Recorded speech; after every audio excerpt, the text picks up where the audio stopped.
Assalamualaikum warahmatullahi wabarakatuh. Hai, perkenalkan nama saya Syekila Anggraini, NIM saya 2005112249. Saya dari kelas PKO 2A Universitas Riau. Di sini saya akan menjelaskan beberapa bagian dari permainan sepak bola sebagai berikut.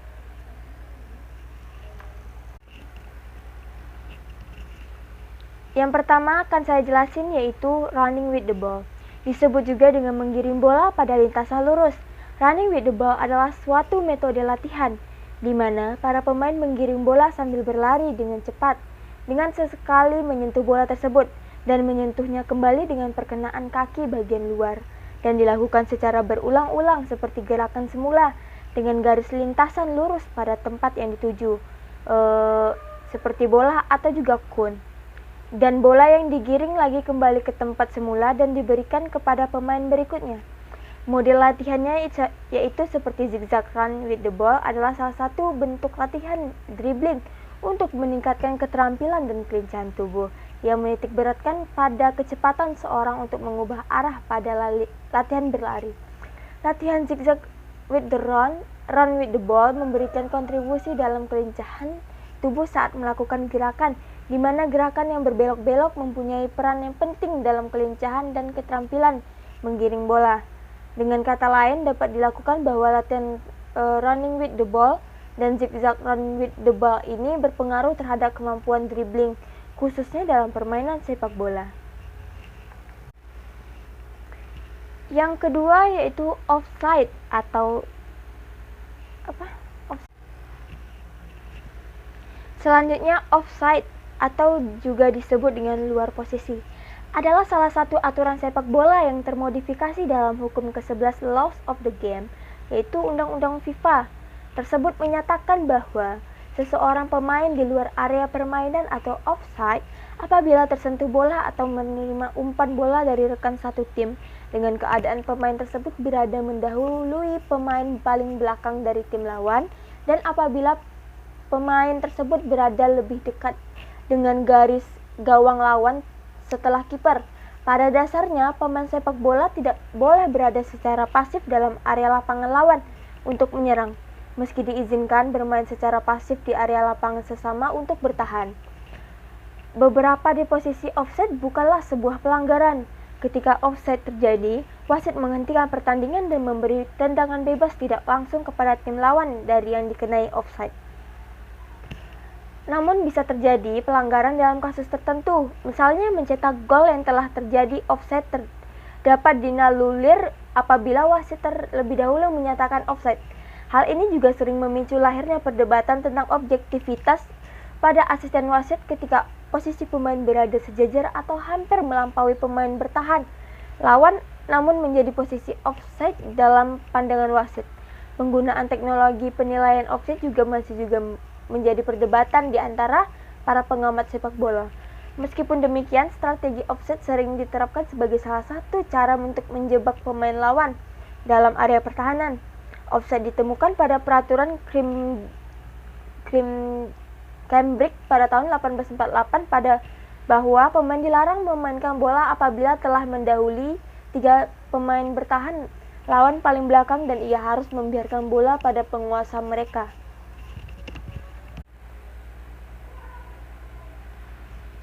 Selanjutnya yaitu goal kick atau tendangan gawang adalah metode tendangan yang dilakukan dari area dalam penalti pada permainan resmi sepak bola yang disebabkan kontak bola terakhir pada pemain lawan sebelum melewati garis gawang luar. Berbeda dengan sebuah gol yang melewati garis gawang dalam. Apabila terjadi kontak bola terakhir pada pemain sendiri sebelum melewati garis gawang luar, maka tendangan sudut yang diberikan. Ketika tendangan ini dilakukan, pemain lawan harus di luar area penalti. Sebuah gol dapat dilakukan secara langsung dalam tendangan gawang, namun tidak berlaku untuk gol bunuh diri. Offside tidak berlaku apabila pemain mendapatkan umpan dari tendangan tersebut. Yang keempat yaitu corner kick atau juga tendangan sudut adalah ketika bola melewati garis gawang baik dari darat ataupun udara setelah terakhir kali menyentuh permainan dari tim yang bertahan. Apabila bola menyentuh permainan bertahan sebelum melewati garis gawang akan terjadi corner kick. Sehingga pada permainan sepak bola, ketika bola keluar lapangan lewat garis belakang dan terakhir bola menyentuh pemain bertahan, maka keputusan wasit adalah memberikan corner kick kepada tim penyerang. Selanjutnya yaitu kick off atau tendangan awal. Kick off pun menjadi bagian penting dalam olahraga bola ini. Selain untuk memulai pertandingan, kick off juga digunakan di tiap babak pada babak tambahan, waktu dan extra time. Istilah tersebut juga dipakai untuk memulai kembali permainan setelah gol terjadi.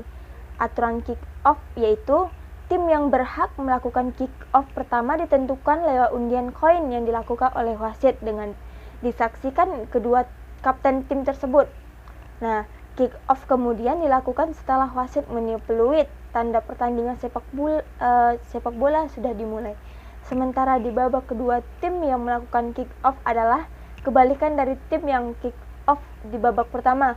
Penggunaan line kick off adalah untuk memulai pertandingan setelah terjadi gol.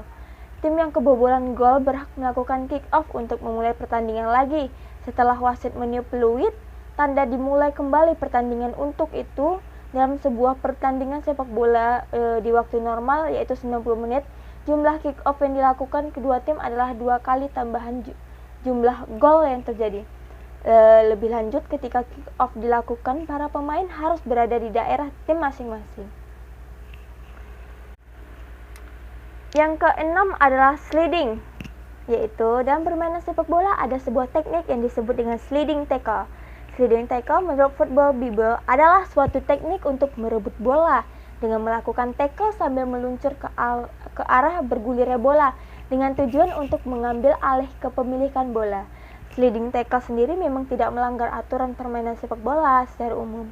Namun, sliding tackle menjadi melanggar ketika tackle yang dilakukan memiliki sebuah niatan atau intensi untuk membuat seseorang cedera atau terluka dalam permainan.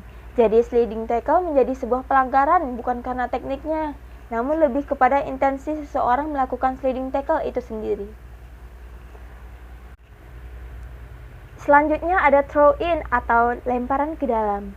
Lemparan ke dalam ini adalah metode lemparan ke area permainan pada permainan sepak bola karena bola keluar dari garis lapangan sebelumnya. Aturan lemparan ke dalam atau throw in ini berlaku apabila bola keluar melewati garis terpanjang dari lapangan pada kedua sisinya yang berjarak 90 sampai 120 meter. Bola keluar melewati garis samping lapangan sepak bola, maka permainan dilanjutkan dengan lemparan ke dalam. Bola yang keluar dari garis samping lapangan bola perlu diputuskan oleh hakim garis untuk menentukan hak sebuah tim untuk melakukan lemparan ke dalam. Selanjutnya yaitu free kick atau tendangan bebas. Tendangan bebas tidaklah mudah untuk dilakukan. Free kick sendiri dapat terjadi bila ada pelanggaran yang dilakukan oleh pemain lawan. Selama pelanggaran dilakukan di luar kotak penalti, maka wasit akan memberikan tendangan bebas untuk yang menjadi korban pelanggaran tersebut. Jadi, jika dikatakan free kick adalah suatu bentuk sanksi atau hukuman atas pelanggaran yang terjadi, wasit akan memberikan korban yang dilanggar itu menendang sebebas-bebasnya dari lokasi saat dirinya dilanggar. Meski dikatakan tendangan bebas, namun biasanya jika terlalu dekat dengan gawang atau sudah masuk wilayah tim yang melanggar, maka tim tersebut berhak menjaga tendangan itu. Sejumlah pemain bakal berbaris untuk mencegah bola itu masuk ke dalam gawang. Barisan yang menjaga pun harus memiliki jarak dengan si penendang. Biasanya jaraknya yaitu kurang lebih 9 meter. Nah, tendangan bebas ini sendiri terbagi menjadi 2, yakni tendangan bebas tidak langsung dan langsung. Kalau langsung itu wasit melihat secara langsung, kalau tidak langsung wasit tidak melihat secara langsung. Selanjutnya ada handsball. Hanya pemain yang berposisi sebagai penjaga gawang yang diperbolehkan menyentuh atau menggunakan tangan mereka untuk memegang bola. Itu pun dalam daerah yang telah ditentukan. Ada berbagai macam handsball, yaitu ball to hand atau posisi tangan tidak aktif. Situasi ini cukup sering terjadi pada situasi tendangan bebas dimanapun para pemain terjadi yang menjadi pagar betis biasanya menggunakan tangan untuk menutupi daerah vital mereka. Pada situasi ini biasanya disebut ball to hand atau posisi tangan tidak aktif.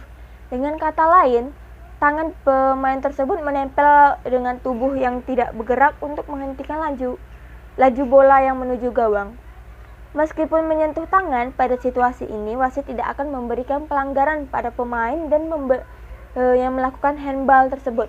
Pada kejadian ini, wasit akan memakluminya karena bukan tangan pemain yang menahan bola, tapi bola tersebut yang mengarah ke tangan para pemain. Yang kedua ada hand to ball atau posisi tangan aktif. Artinya, posisi tangan dari para pemain terlihat aktif atau menghampiri bola, bukan sebaliknya. Situasi ini disebut sebagai hand to ball atau posisi tangan aktif, di mana tangan bergerak dan aktif menahan laju bola. Tentunya jenis handsball ini merupakan jenis pelanggaran yang harus diberikan hukuman oleh pengadil lapangan atau wasit. Bagi pelanggar yang melakukan pelanggaran handsball ini akan diberikan hukuman. Hukuman yang diberikan yaitu banyak macamnya sesuai dengan jenis handsball yang dilakukan. Misalkannya, apabila pemain melakukan pelanggaran handsball dalam kotak penalti, maka tim lawan akan dihadiahi tendangan penalti oleh wasit. Namun apabila handsball terjadi di luar area kotak penalti, maka akan hanya diberikan hadiah tendangan bebas saja.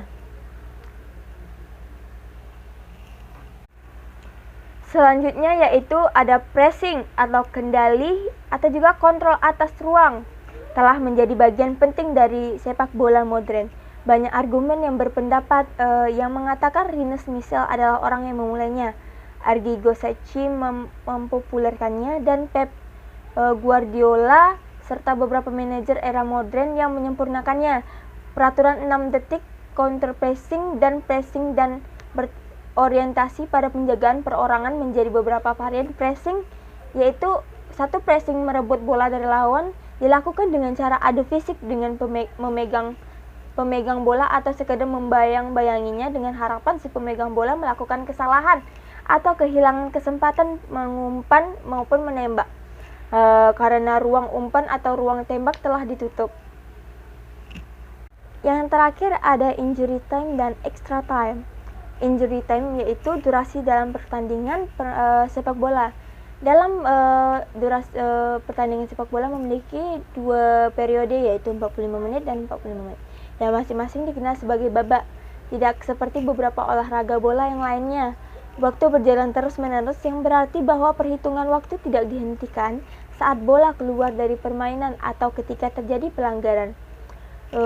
Umumnya ada 10 menit istirahat antara dua babak. Akhir pertandingan ini dikenal sebagai full time. Wasit adalah sumber waktu resmi dalam pertandingan dan dapat memperhitungkan penyisihan waktu yang hilang ketika pergantian pemain, perawatan pemain yang terkapar atau penghentian lainnya.